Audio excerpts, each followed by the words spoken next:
Yasmeen, welcome to the podcast. Hi, thank you so much for having me. I'm excited to be here. How's the weather in New York today? It's rainy and cold. Okay, so the inspiration must come from within. Yes. I really feel like the chief people officers are taking over the podcast as my guests. It wasn't the case before, but it's Mhm. quite awesome. And Yasmeen, you actually are going to be sharing an impact this podcast has had on you already, which is going Oh, to be yes. fantastic. We're going to open up with that. But before we do, just a quick level set for the audience that's tuning Sure. in. The focus of the podcast is a single question. What is the future of people initiatives? Some say HR initiatives. And we've got the answer. The answer is adoption of marketing mindset in the world of HR. Now, the word marketing, when I say it, when I share it, gets one of three reactions. And Yasmin is going to share in a second her reaction and what she did after she found out about the podcast. But gets one reaction, violent agreement. Oh my goodness, Adam, we've been on this path. Where have you been? Bring us together. And we're talking conferences, association, and so on. Second, I am curious. Tell me more. And third is almost like an allergic reaction. I even see them in the video on the Zoom calls just kind of pull back a bit, like they've been hit in the stomach. Marketing with them. Oh no. So Mm, Yasmin, what was your reaction? And let's talk about what followed before we really start to dive into how you see the future of people initiatives.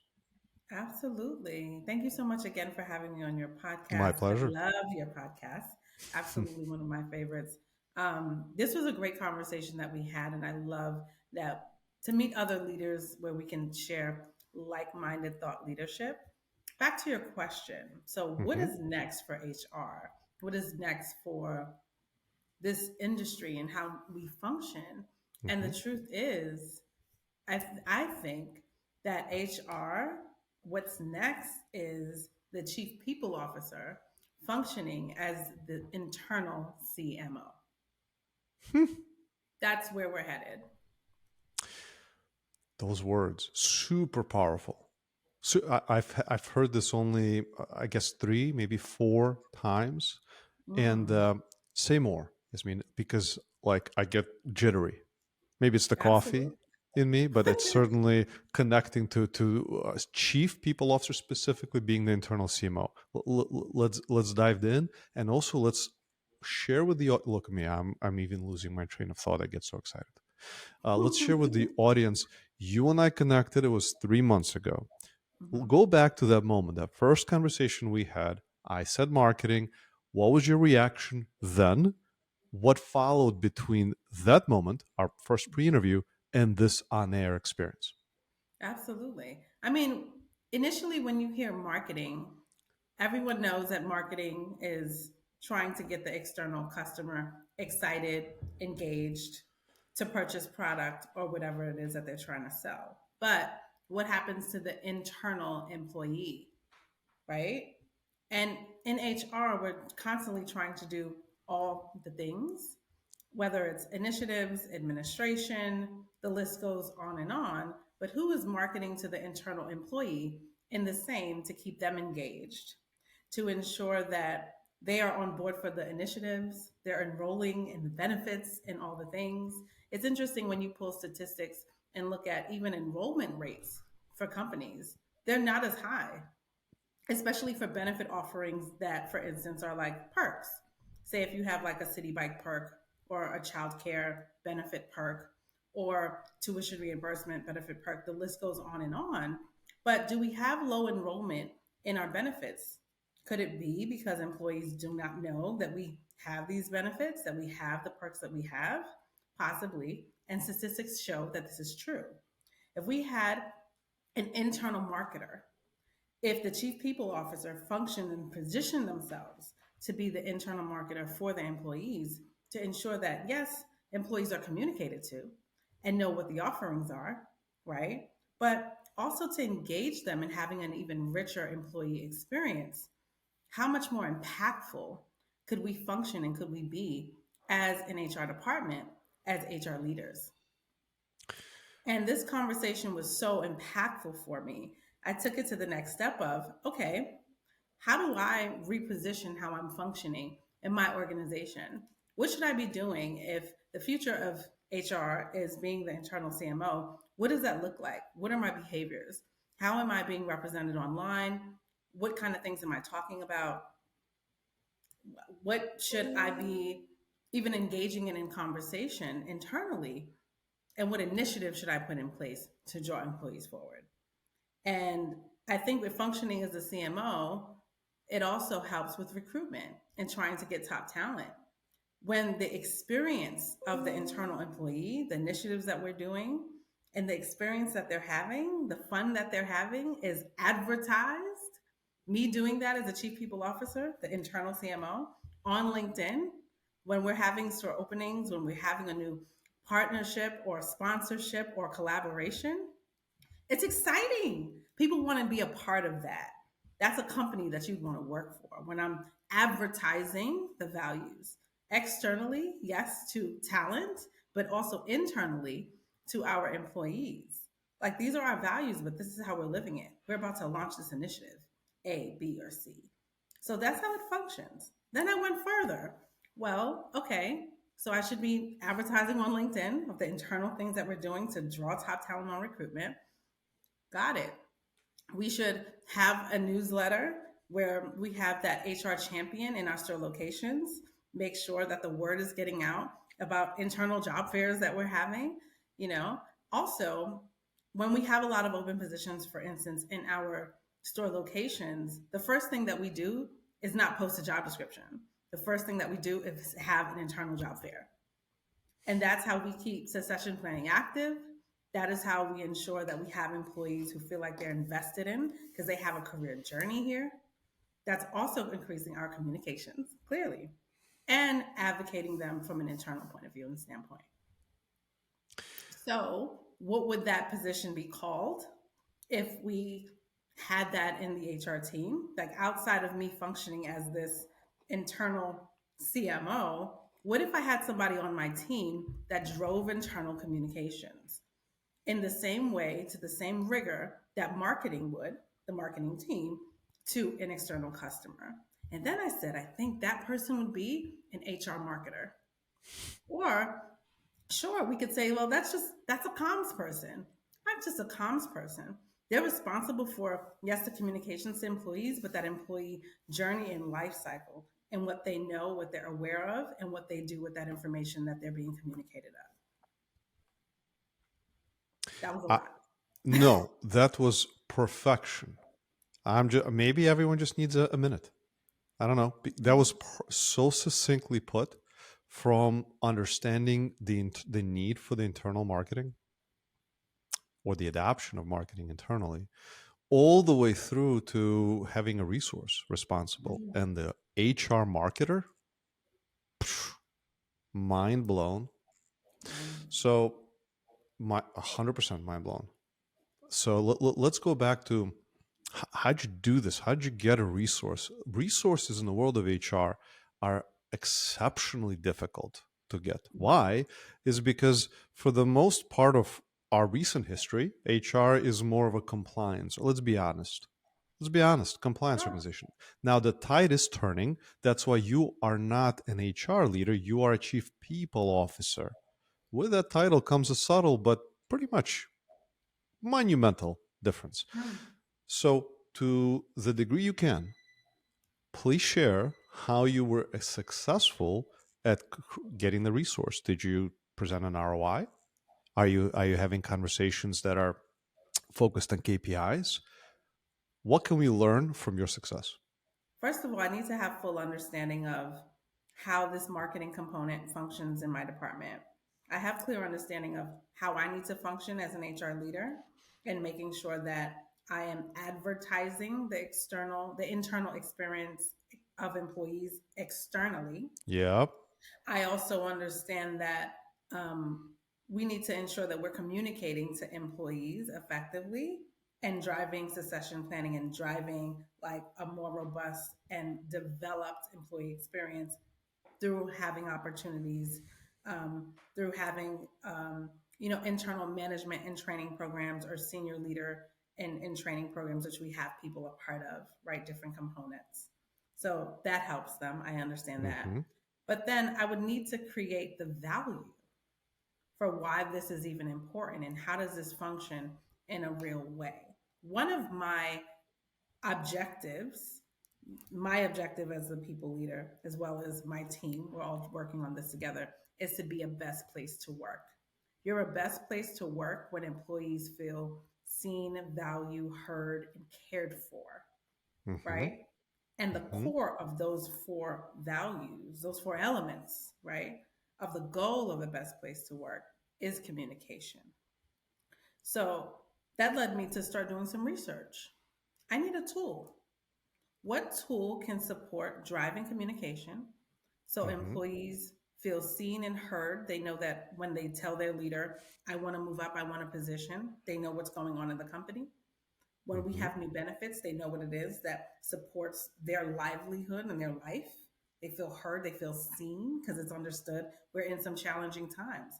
We Mm-hmm. have a daycare option. Mm-hmm. But if you don't have daycare or if you can't afford that, we support that. Mm-hmm. um, they're aware of these things. And I came across a platform, interestingly enough, called Change Engine. Mm-hmm. Huge. And this is an employee communication software, but also like an automation communication software that Mm-hmm. supports in ensuring that employees are communicated to fully for their employee journey. And so Mm-hmm. there's literally like an employee plan, for instance, that someone would get on their first day where, of course, it's their new hire announcement. If they logged in, their new hire announcement is attached, right? Depending on how they identify, whatever days are attached to that cultural, right, or orientation of however they identify, they'll have those announcements. Or any Mm-hmm. initiatives that we have around how they identify, they'll receive that as well. We could customize the information that they receive. This platform is also monumental because oftentimes when you are over communicating with employees, information gets lost. Mm-hmm. They're not, may not be checking the mail. Maybe they didn't update their address or they didn't get the mail, right? Maybe we have a number of employees don't have access to email, don't know how to use a computer, but everyone has a cell phone. Mm-hmm. And so you have these really visually appealing messages that they receive on their phone, and here are their updates. And this person on the HR team, who could be the either we can say HR marketer, which is a title that we came up with. Another title is employee brand specialist, because this Mm-hmm. person is driving employee branding internally. And they would be solely accountable for the communications to employees throughout that employee journey. And I want to dive into that employee journey, and I'm so glad you talked about the importance of considering not to over communicate. I actually think organizations are the biggest spammers in the life of many Mhm. employees.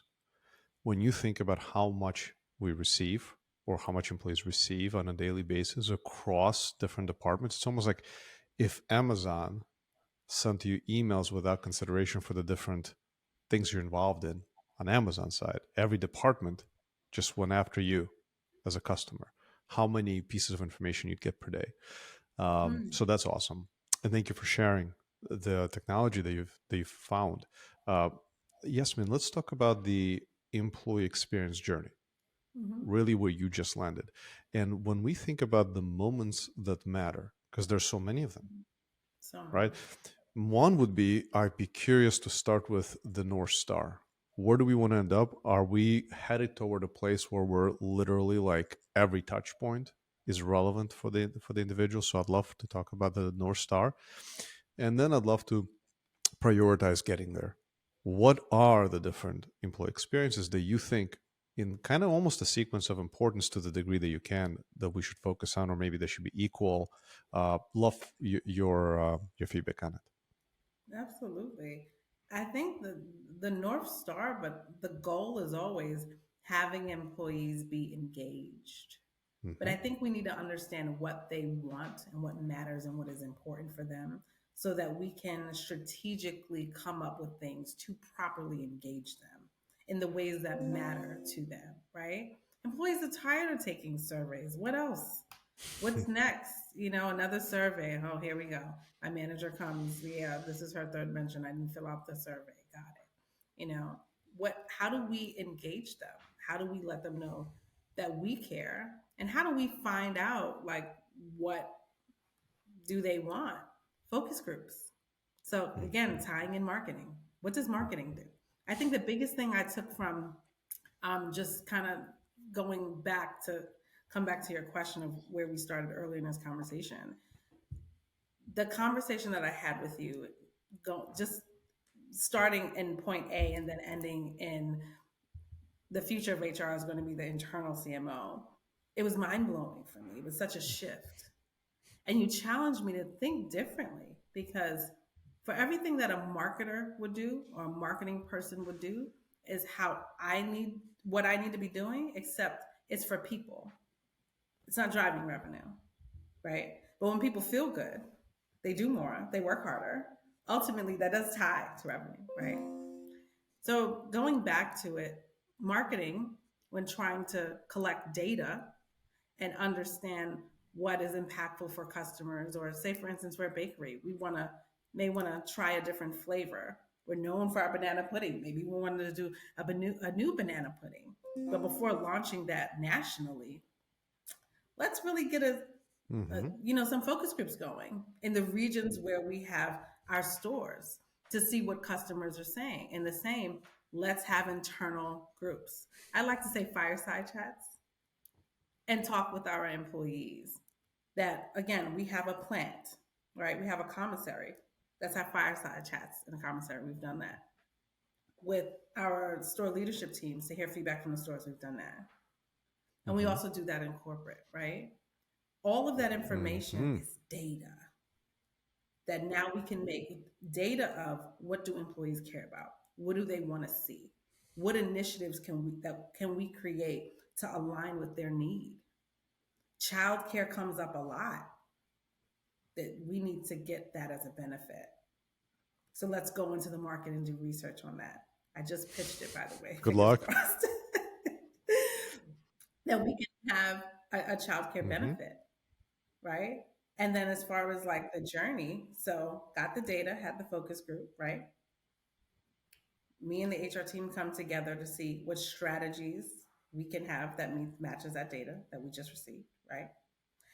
Then I have to put together a presentation and deck to create the value with my senior leaders, my C-suite team, my CEO of this is why it's important. We're currently in budget conversations. Even if we can't do it this year, can we do it the year after, and here's why, right? Of course, we need to have more focus groups to make sure that this thing is still important. And then you launch. And how does the marketing piece tie into this? I'll tell you. Once we get this approved, right, and now this is a new perk, new benefit, we have childcare. What would I do as an internal CMO, CPO? I would promote that on LinkedIn. With employee testimonials. I would have employee testimonials also on the career site. As an internal CMO, our career site needs to be full advertisement of employee experience. Video testimonials so you can see, feel, hear the passion, the energy. Most of our employees have been here, oh my gosh, about like 30% of our employees have been, actually 40% of our employees have been here over 10 years. It's huge, huge. And not like here, left, amazing. Here. They've just been here. So I would promote that. I would market that. And guess what? When you have candidates that are job searching and see these ads, see our internal ads of the experience, right? Hear from our employees, would you not want to work here? Wow, they do childcare? I've never had a job that offered that benefit, and I'm hourly. Or I never had a job that offered that benefit. I want to apply. Wow, they're really invested in their employees. So that's how that would look. I'm quiet and taking it in just because you're nailing every point, and I'm taking it in, and I'm sure my audience is doing the same. Let's turn our and I'm just almost like thinking, wow, as a marketer, yeah, as a marketer, So you're good. looking at your internal audience, and you're also looking at your future internal audience, and you're saying, hey, how do we make sure this benefit is utilized internally, but also we communicate it to our future employees in a way that is going to bring them in and show them the kind of experience they'll have. Yasmeen, what about other areas of employee experience when you think about learning and development, when you think about well-being, when you think about perhaps leadership development, or other areas? Where else do you apply this marketing approach, and how? Or and it doesn't have to be today, even if these are ideas for a future state. As we know, the focus of the podcast is the future of people initiatives. So where do we go? Absolutely. It also it fits so well in learning and development. I mean, I've been in, oh my goodness, what is the time? I've been in human resources for Mm. going on 19 years. And I will tell you what is common and unfortunate throughout, at some point, almost all of the companies that I've worked with. You know, you may meet an employee or two or a few who feel like they're lost in the sauce. What's next for me? I don't really know what I want to do, what roles I would be good for, that I could excel, but I know I want to grow. I don't want to be in the same position, but I don't really have a plan. That's where you leverage your L&D person, the head of L&D, who's should be in the HR department, and if they're not, should work with the HR department to make sure that there's learning plans in place from the day the employee starts, right? Granted, they go through onboarding their first 30 days, maybe they finish out their 30, 60, 90, have the check-ins, get acclimated with their job, but there should be a point, whether it's 6 months into their role, they're in some kind of developmental program. Here at Mhm. Magnolia, we have cohorts. So, for instance, once GMs identify who their high potential general managers are, they go into a GM, in well, their potential GMs are, I should say, they go into a GM and training program, and that program develops their competencies. Sure, a GM is a strong operator, right? Opening and closing the store, scheduling, we get that stuff, right? How to make cakes, how to make banana pudding, if you need a fill in, all that is good. But there should be programming and develop for developing their leadership skills and competencies, right? Having courage for hard conversations, knowing how to be strategic and plan. It's not just building out a schedule. What promotions do we have? What's the need? What's coming down the pike? They should be able to look at this and work through. Fourth quarter is a lot. Our fourth quarter is long as far as how busy we stay. Most retailers, things drop off by January. Mhm. We're still busy in January, right? We're still sending out orders, definitely from our commissary. Valentine's Day is our next big fourth quarter and all the prep for that day. You need to have mental agility. Our L&D here at Magnolia has built out, in partnership with myself, a leadership and training program to build up those competencies. And then under GMs, you have store managers. We have the same program at their level for them as well, right? Leadership needs to be engaged at the executive level. So we're looking at how can we do that in a real way. The same with corporate. We don't want the corporate team. We don't want our corporate team to just sit through another guest speaker, right? That's very formal, very corporate. We decided to roll out an initiative based on the data we received of having a lunch and learn, and it's an inspirational series. That's how we motivate our employees. You know, we have a very entrepreneurial company, and the entrepreneurial spirit is a part of our values. Having that and how we operate, how we show up, how we approach work is entrepreneurial, is with an entrepreneurial spirit. So why not have an entrepreneur come and speak with the team of how they went from point A to point B? The first guest that we had is Matt Higgins, who's a part of our ownership group. And he talked about his book, Burn the Boats. No play, no plan, you know, B or C, focusing all in on your plan A. And him doing that, how that worked out for his life and all the things that he's been able to do, and being a Harvard fellow and teaching over at Harvard and being on Shark Tank and having different businesses.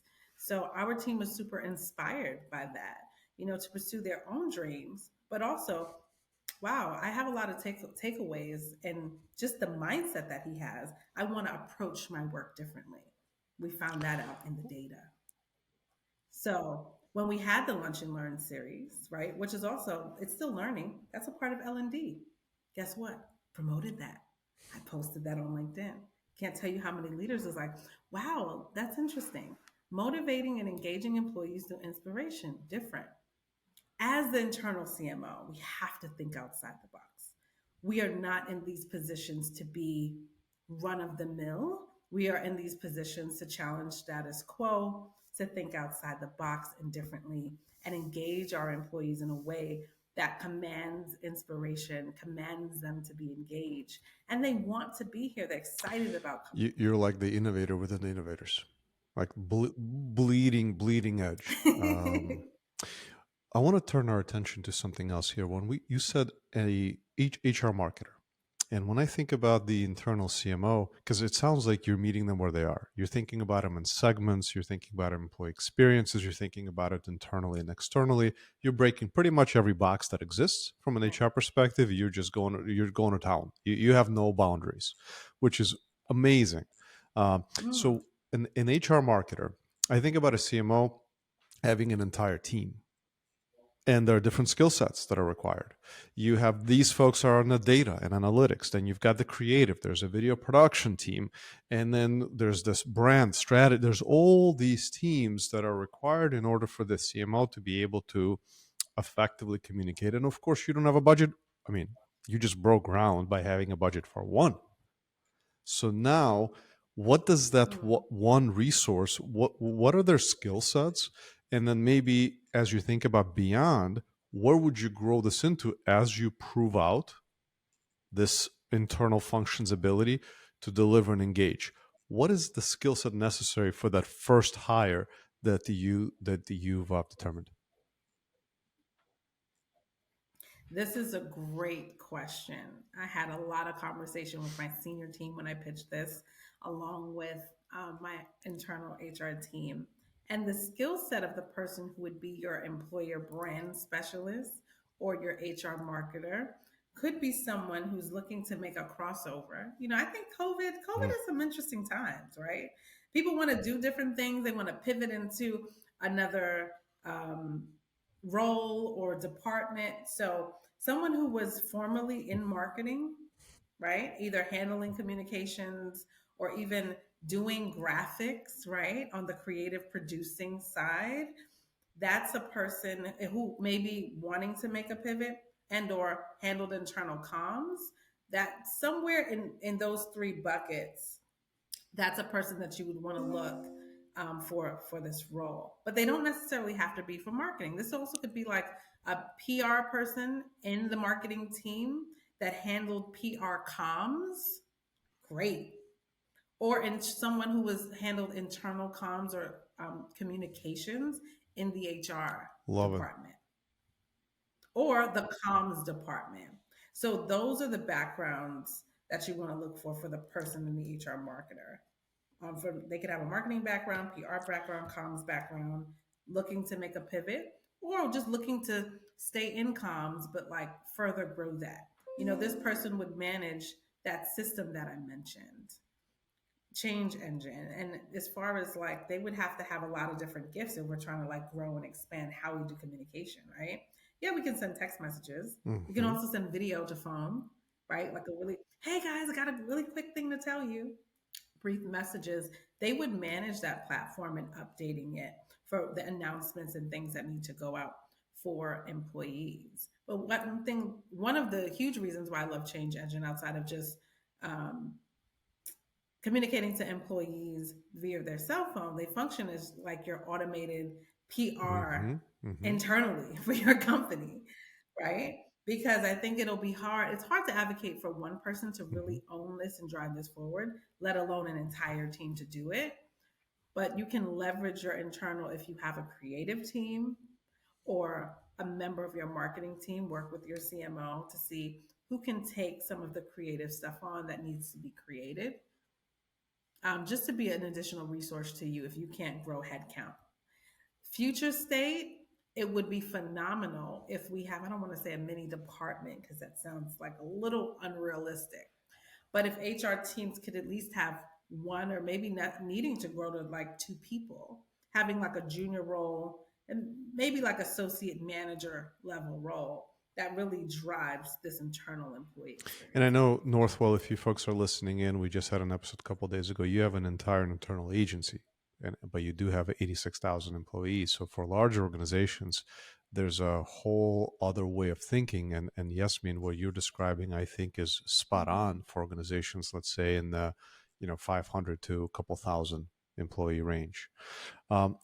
I want to turn our attention to the word, Absolutely. and this is a transitional episode. We're preparing for season 4, and Yasmin, you and I briefly spoke about this. I'd like your take on the term campaigns.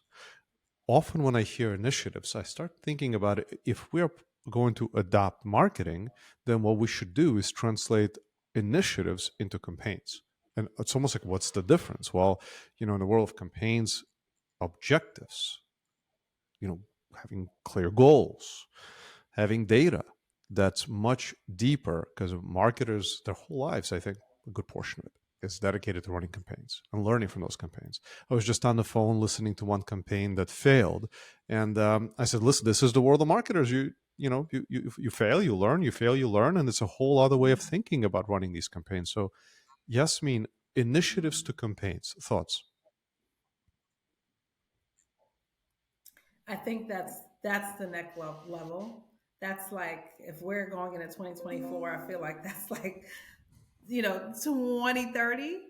But I think that's the next level of how the internal CMO and this marketing component grows into HR, right? Is doing campaigns.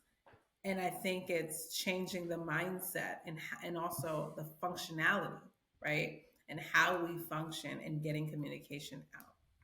When you send a message, it's just that one message. I may see it, I may not respond. But campaigns are ongoing. Campaigns have a buildup. Campaigns give information over time, and you're not getting it all at once, right? So it almost keeps a level of engagement throughout the cycle of that campaign. Right on. So I almost think of like a sale at the first thing that came to mind is like Gap or Old Navy, right? I know that a sale is coming. They may give a few items, 60% off, more to come. You find Hmm. out over time. So, in the same, how much more could we engage employees Hmm. having a campaign, giving them information over time of what's to come that impacts them, that serves them? When you even think about the employee generations that we have. You have your baby boomers that work here, you Hmm. have your Generation Z, X, millennials. How do you engage them all? I think it's a challenge for all of us as HR leaders and executives. But campaigns, hmm. How does a campaign influence them, impact them, engage them? It will be different because those generations function differently. But I will say, I think that campaigns hit key touch points for those generations that they would still be And that's engaged. what marketers focused externally are solving for. They're and I think there's, and Right. I've heard different number, but in order for us to see something for the first time, how many times do we need to see it? To and see it, Hmm. to get it, to sink in, Right. for us For to, it to because sink we're in. Yeah. bombarded, and the bombardment is increasing at almost exponential rate. Even if we want to, we're just not taking it in. We're Mm. moving on the next piece of information, next piece of information. Um, Yasmin, so what I would like to dedicate the remaining few minutes of our time to is, I think a lot of the audiences are listening and admiring what you've done and want to be where you are. So I wonder, we've already touched on in the beginning, which is, how Hmm. did you accomplish the steps that you've already taken? But I wonder if there's more in terms of advice that you can give to listeners that want to follow you. They want to do what you just did. How do they do it? Did you start to? I mean, you listen to podcasts. Thank you. Appreciate it. Were there other were there were there other podcasts? Were there other books? Did you start learning more about the world of marketing? Did you get advice immediately? Was there a journey that you took on with the leadership team? Any pointers, no matter how maybe small they may seem, I think would be helpful for the audience to learn from you. Absolutely. There was a book that I read that completely altered my world as a leader, let alone an HR leader. And that book, a lot of plugs in this podcast. It's going to be great. The book is called Brave New World by Aaron Okay. Dignan. Unbelievable. The book is about looking at the need, right? Simplifying what's actually needed. What do you need to do to really help you achieve your A, whatever that is, right? Sometimes it's not run of the mill. Let me give you an example. The book, I found out about this book because we did a workshop facilitation um, from his company. They came to do a workshop and then we read the book. And they challenged, why did the company that I worked for at the time, why did we ask for resumes? I'm like, what do you mean, why did we ask for resumes? If somebody's interviewing, we need the resume because that's how you know what they did. That's how you know what they can bring to the table, what they're doing. I've never had an interview and I don't have a resume, right? Anybody can say anything. Like, you need a resume. And the facilitator from his company, again, who was in the mindset that is discussed in Brave New World, said, but at the time I worked for an immersive experiential company.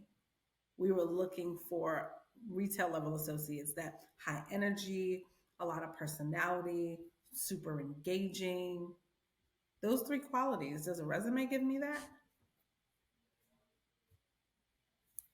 No. When I meet that person and interview them, that energy that I can feel, how they engage, how they're excited.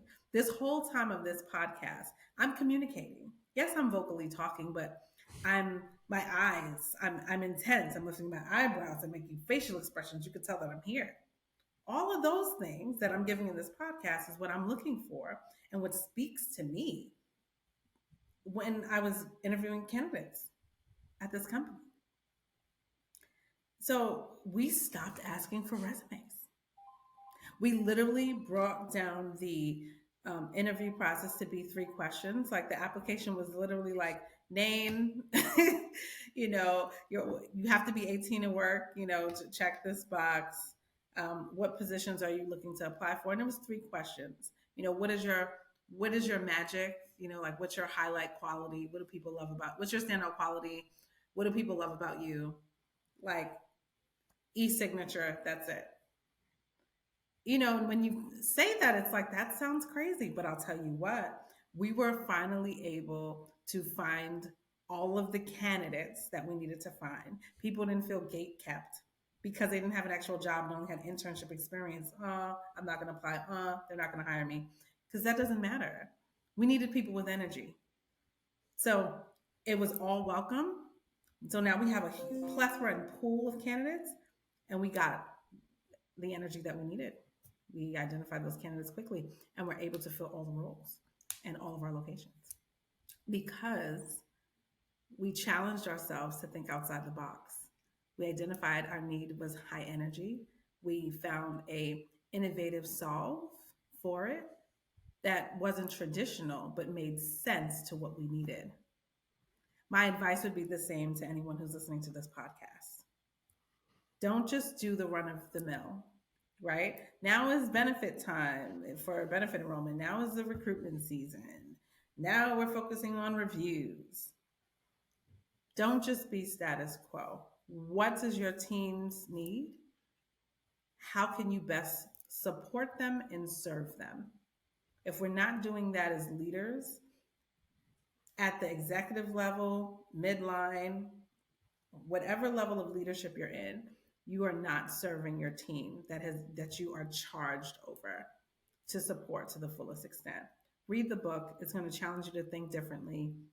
It completely just turned my world upside down. And I literally threw everything I knew about HR out to see what made sense. And it literally not only provided a new mindset, but simplified this new mindset and how I need to approach work differently. And that is the core of the book, approaching work differently. So much so that the book is actually only 3 chapters. We don't need 12 chapters to make the point. It was ever clear. Read the book, Brave New World. This has been an amazing episode, Yasmeen. I am just on behalf of everyone who's listening in, I'm sure you've blown some minds. So thank you. No, thank you. I so appreciate it. I'm so happy to be on. Over and out, Yasmeen.